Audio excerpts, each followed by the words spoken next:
Bonjour mes chers élèves de la première année baccalauréat sciences expérimentales. Donc nous sommes arrivés vers la dernière partie, c'est l'activité 6 de la communication hormonale ou bien oh shit. Bonjour à nouveau mes chers élèves de la première année baccalauréat sciences expérimentales. C'est la dernière vidéo du cours de la communication hormonale, la glycémie. Donc c'est la dernière activité, l'activité 6, la glycémie, un système autorégulé. Si vous n'avez pas encore regardé les premières vidéos, la vidéo 1, 2, 3 et 4 et 5, je vous invite à visiter le lien en dessous de la vidéo, dans la description de la vidéo. Donc, on commence l'activité 6, la glycémie, un système autorégulé. تحلل الدم جهاز أو نظام متكامل. Nous venons de voir que deux hormones pancréatiques ont des effets opposés sur la glycémie. La première hormone, c'est l'insuline qu'on appelle hypoglycémiante, c'est-à-dire elle va faire diminuer la glycémie. Et l'autre hormone, c'est le glucagon hyperglycémiant, c'est-à-dire il va augmenter ou bien il va faire augmenter la glycémie. La stabilité de la glycémie dépend donc d'un équilibre hormonal bien contrôlé, ce qui suppose que les cellules hormonales adaptent leur activité aux variations de la glycémie. إذا رأينا هرمونين، هرمون الأنسولين الذي يرفع أو لا يخفض تحلل الدم، وهرمون الجلوكاغون الذي يخفض تحلل الدم أو لا يخفض كمية الجليكوز في الدم عن طريق مجموعة من الخلايا التي تفرز هذين الهرمونين، اللي هي الخلايا ديال لي زيلو دو لونغيرهانز، الخلايا ألفا التي تنتج الجلوكاغون، والخلايا بيتا التي تنتج هرمون الأنسولين. إذا كيف تقوم هذه الخلايا باستشعار كمية الجليكوز في الدم لكي تنتج الهرمونين الانسولين والglucagon. La problématique, c'est comment les cellules hormonales sont-elles informées des variations de la glycémie. كيف تعلم الخلايا بكمية الجليكوز في الدم لكي تنتج الهرمونين الانسولين والglucagon. Je vous propose ce premier document, sensibilité et réponse des cellules pancréatiques à l'état de la glycémie. Donc, c'est très simple. Le document numéro 1, c'est un graphique. C'est un graphique qu'on va suivre dans le temps. Si vous voyez ici, sur l'axe horizontal, en minutes, c'est le temps. Sur l'axe vertical à gauche, c'est la glycémie, c'est-à-dire la quantité de glucose dans un litre de plasma. On va la suivre dans le temps. On va suivre en même temps un autre paramètre, c'est la quantité d'insuline dans le plasma. Donc, la quantité de glucose avec une couleur rouge, la quantité d'insuline avec une couleur verte. Et cette flèche rouge ici, il indique quoi? Il indique la fin d'un repas riche en glucides. C'est-à-dire au temps 0 ici, 6 personnes, il a consommé un repas riche en glucides. إذا سنتتبع لا جليسيمي أو كمية الجليكوز في الدم باللون الأحمر. سنتتبع أيضا الأنسولين في البلازما باللون الأخضر. هنا هذا السهم باللون الأحمر يلانديك أو لا يبين نهاية غذاء أو وجبة غذائية غنية بالسكريات. إذا هذا الشخص تغذى على السكريات. On va maintenant analyser ces deux courbes. سنقوم بتحليل هذين المنحنيين. Donc on commence par la description de la courbe de la glycémie. Donc avant le repas, qu'est-ce qu'on voit? On voit que la glycémie et l'insuline, la quantité de glucose et la quantité de l'insuline, ils sont normaux. Ils sont normaux et ils sont stables. Juste après le repas, on voit qu'il y a une augmentation de l'insuline et l'augmentation de la glycémie. À certains moments, il y a diminution de la glycémie et diminution de l'insuline. Donc, qu'est-ce qu'on va dire? On va dire que pourquoi il y a augmentation de la glycémie et pourquoi il y a augmentation de l'insuline. Pourquoi il y a augmentation de la glycémie? Tout simplement parce que cette personne elle a mangé un repas riche en glucides. Mais pourquoi il y a augmentation de l'insuline?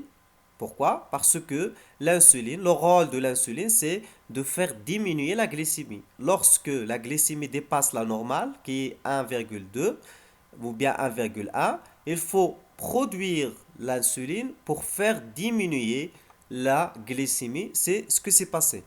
إذا قبل الوجبة الغذائية كل من تحلل الدم وكمية الأنسولين في البلازما ثابتة في كمية عادية.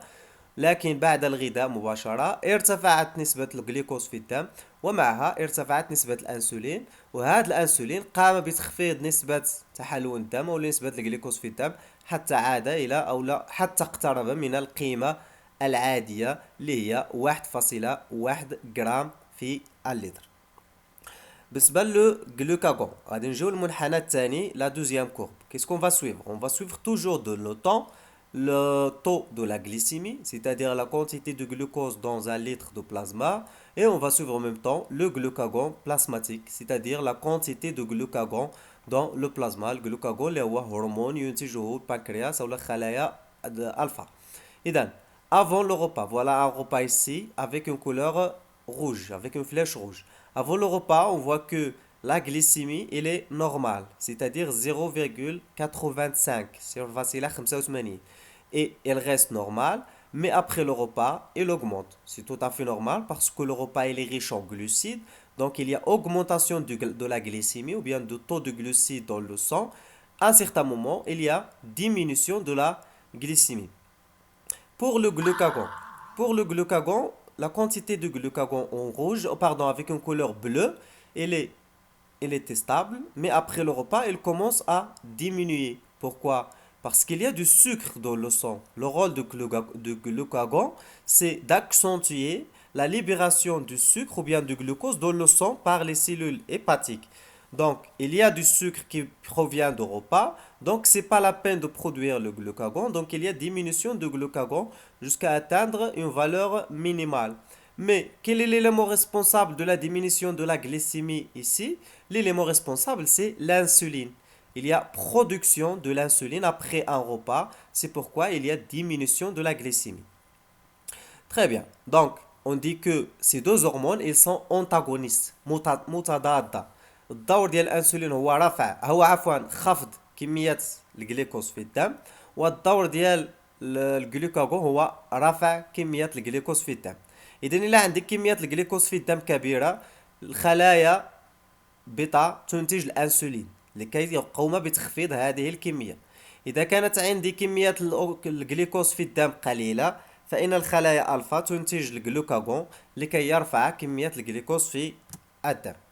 Je vous propose un autre document, libération d'insuline et de glucagon par un pancréas isolé en fonction de la concentration de glucose du liquide de perfusion. Donc, on prend un pancréas, on le met dans un milieu.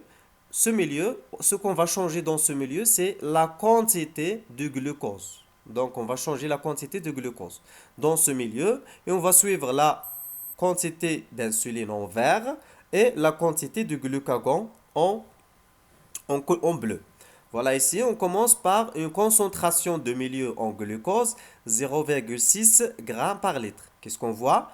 0,6 g par litre, c'est tout à fait normal. On voit que la quantité d'insuline est stable, la quantité de glucagon aussi, elle est stable. Il y a de petites fluctuations, mais aussi elle est stable.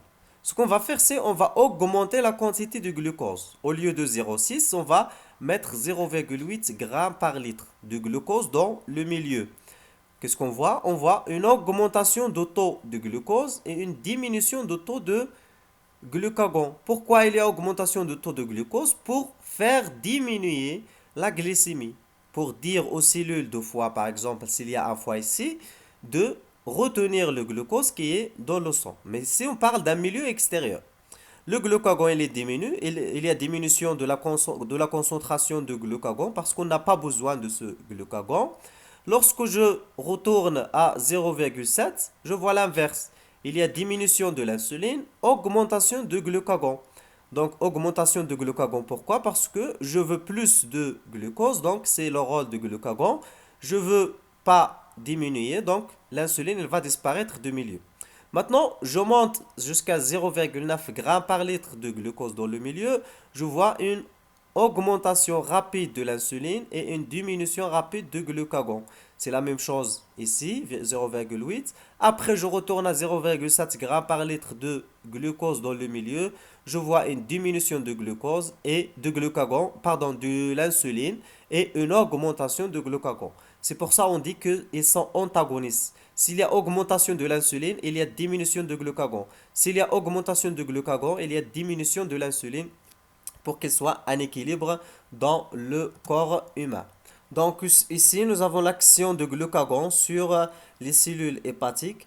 Voilà, hormone glycémiante, c'est-à-dire elle va augmenter la glycémie, premier messager.